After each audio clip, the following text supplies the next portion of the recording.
Good morning to you all, and welcome to this launch of National Career Development Week.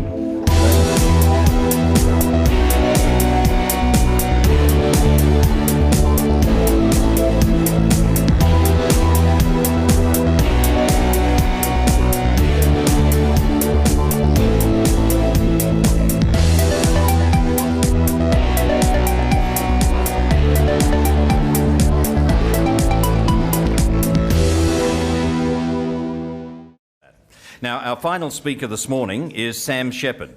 Sam is the Director of Build More Building Solutions. She spearheaded Women into Building projects, and this is a project that is based on the Sunshine Coast. It's an initiative that saw Australia's first small lot sustainable home designed and constructed and supplied primarily by women. The multi-award-winning project subsequently went on to receive international attention through successfully encouraging thousands of women right across Australia to consider themselves as role models to other aspiring young women. Sam has promoted gender diversity in the workplace. Would you please welcome Sam Sheppard.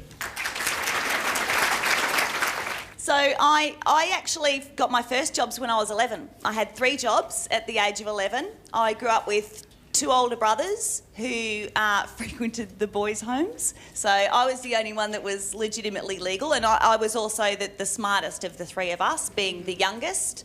And my parents sent me to a private school. So I think I did have a little bit of a different start out to my brothers. And then they ended up in technical school, and my parents desperately wanted me to go to a college.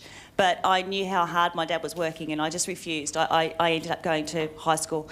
But at 11 years old, I had a job at the Sunday market each Sunday morning. So I would get up at 4:30 and be there at 5. And I had a job with my brothers when they'd go and do the paper run. I went with them one day to the newsagent and talked them into giving me a job while my brothers were on the paper run, just tidying up all of their cards and setting up the newspapers and so forth in the morning. And then I also had my own little Avon business, and I loved it when I'd knock on someone's door and the kids would answer it and say, "Mum, the Avon lady's here." And I just loved being 11 and being called a lady, and handing out the little lipsticks and things like that. So I was quite mature for my age. I was the oldest of us kids to move out of home because we did have a dysfunctional family, and I was 15 when I moved out of home. So I was, at that time, I'd started an apprenticeship as a hairdresser, and I found myself living in a house full of teenagers surrounded by drugs. So I was dead against the drugs, and I think after 9 months or so of fighting it and arguing with people and seeing syringes and just going off my nut and having arguments over would you rather they be safe and not be catching things from each other, and I'd rather just not see them at all. But I actually started to get curious. So some of the points that I want to make to you today cover the 3 C's, and I'd really like you to try and remember them. And the 3 C's that I sort of want to weave through my story is character, your strength of character, choices, the choices that you make, and courage is the other one.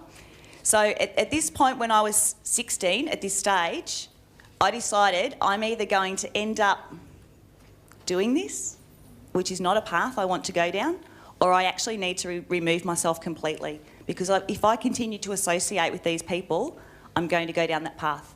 So I grew up in the eastern suburbs of Melbourne, and I actually moved to Queensland. I looked at a map, saw what looked like a nice little spot on the waterfront, and headed up there at 16. I knew no one. I left my entire family, I left everyone I knew, and moved to this distant place 2,000 kilometres away, 2 states apart, and knew no one. So I had to hock all my silver jewellery and my leather jacket to pay for my first place, which I couldn't afford, and ended up moving in with another lady and slept on her lounge. She had 3 kids, and I lived on her lounge for a while. So I actually met my boyfriend, who I later married, and of course I was 16, he was 25 and had been married and had a son.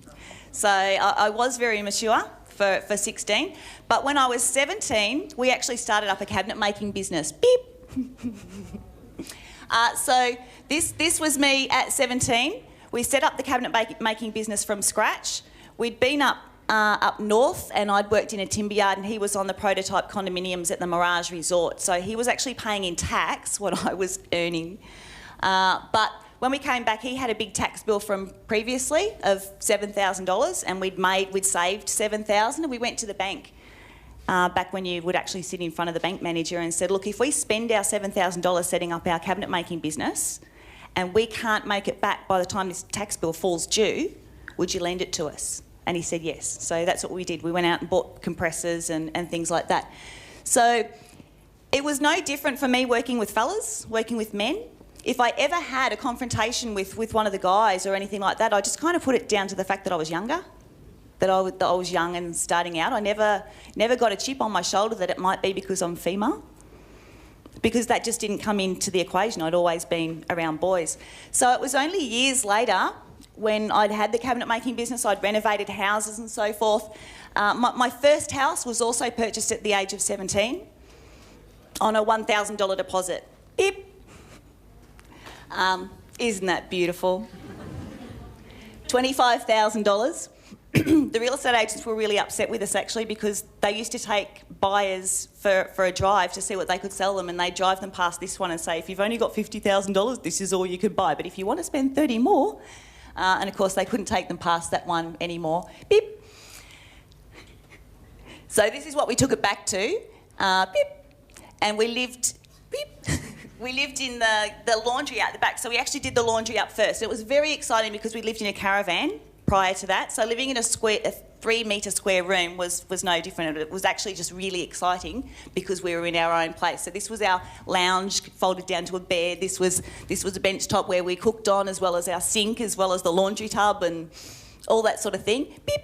And we had an old outhouse as well, and the outhouse had a porta potty in it. That was our toilet because we didn't have plumbing yet, and our shower consisted of a camping shower bag, so we had to boil the kettle in the morning and put the hot water into the bag and stand over the porta potty and have a shower that way. But I loved it, and it was fantastic. Beep.